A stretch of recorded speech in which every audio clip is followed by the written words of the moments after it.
అందరికీ నమస్తే. సో నా పాయింట్ ఆఫ్ వ్యూ ఏంటంటే, ఒక సినిమా అనేది ఒక క్రియేటివ్ బిజినెస్, సినిమా బిజినెస్ అనేది. ఈ క్రియేటివ్ బిజినెస్లో ప్రొడ్యూసర్స్కి అంటే అట్లీస్ట్ ఒక స్మాల్ మూవీస్ తీసే ప్రొడ్యూసర్స్కి ఒక డెమోక్రసీ లేదు అని అనిపిస్తుంది అనమాట. రీజన్ ఏంటంటే యూనియన్ రూల్స్ వల్ల. అంటే ఎందుకు యూనియన్స్ ఎందుకు ఉన్నాయి, ఎలా స్టార్ట్ అయ్యాయి, ఆ పాయింట్ ఆఫ్ వ్యూలోకి నేను వెళ్ళట్లేదు, కానీ సమస్య మాత్రం చెప్పగలను. ఫర్ ఎగ్జాంపుల్, నేను ఆ రోజు చిన్న షూటింగ్ చేయాలి.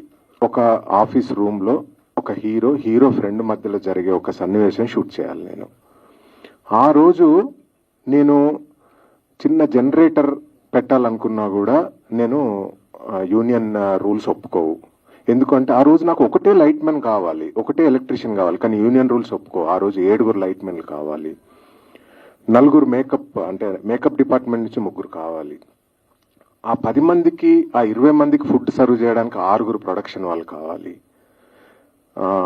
Makeup costume department. నాకు ఆ హీరోయిన్ చొక్కాలు ఇస్త్రీ చేయడానికి నా అసిస్టెంట్ డైరెక్టర్ చేసుకొని రాగలడు ఆ రోజు, కానీ నేను యూనియన్ రూల్స్ ప్రకారంగా నేను ఒక కాస్ట్యూమర్ను, వాళ్ళ అసిస్టెంట్, బట్టలు ఉతకడానికి ఒకరు, ఇస్త్రీ చేయడానికి ఒకరు, 4 పెట్టుకోవాలి.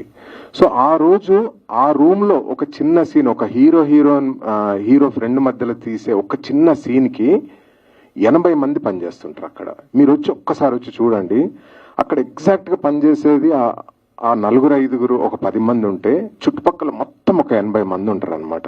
నేను ఒక కాలనీలో ఒక చిన్న ప్లేస్ లో నా కెమెరా పట్టుకొని, లేకపోతే నేను ఒక చిన్న షూట్ చేసుకోవడానికి నాకు 80 మెంబర్స్ ఎందుకు? ఆ బరువు నేను ఒక చిన్న నిర్మాతగా నేను ఎందుకు భరించాలి? Someone has to address this. So same thing, ఇప్పుడు ఒక డిఓపి రమ్మంటే డిఓపి అంటాడు నాకు 4 అసిస్టెంట్లు కావాలంటాడు. సో ఇలా అంటే you talk about any craft, వాళ్ళకు రూల్స్ ఉంటాయి.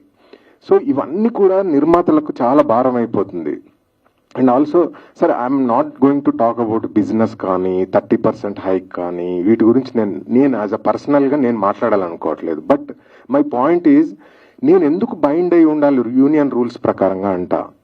నాకంటూ నా ప్రొడ్యూసర్ యూనియన్ ఏం చేస్తుంది? ఇవన్నీ why we are not talking about this as a small ప్రొడ్యూసర్స్గా మనం ఎందుకు సఫర్ అవ్వాలి? నేను ఎందుకు సఫర్ అవ్వాలి? నేను ఒక చిన్న art form, I want to make a movie with 50 lakhs అండి. నా కథ నేను 50 లక్షలలో చెప్పాలనుకుంటే చెప్పలేకపోతున్నా, 2 crores అవుతుంది. సో దీన్ని ఎవరు అడ్రస్ చేస్తారు అనేది నా పాయింట్. నేను యాజ్ అ క్రియేటివ్ పర్సన్గా నేను ఈ యూనియన్ రూల్స్ ప్రకారంగా నేను ఎందుకు అబైడ్ అయి ఉండాలి? యూనియన్ రూల్స్ ఏంటి? నా నెత్తి మీద ఇంతమందిని ఎందుకు రుద్దుతున్నారు అనేది నా question. So I hope these points will be addressed. So before we talk about 30% hike, వీటన్నిటికంటే ముందు అసలు నిర్మాత నెత్తి మీద ఇంతమందిని ఎందుకు రుద్దుతున్నారు అనేది ఒక question mark. Yeah, thank you.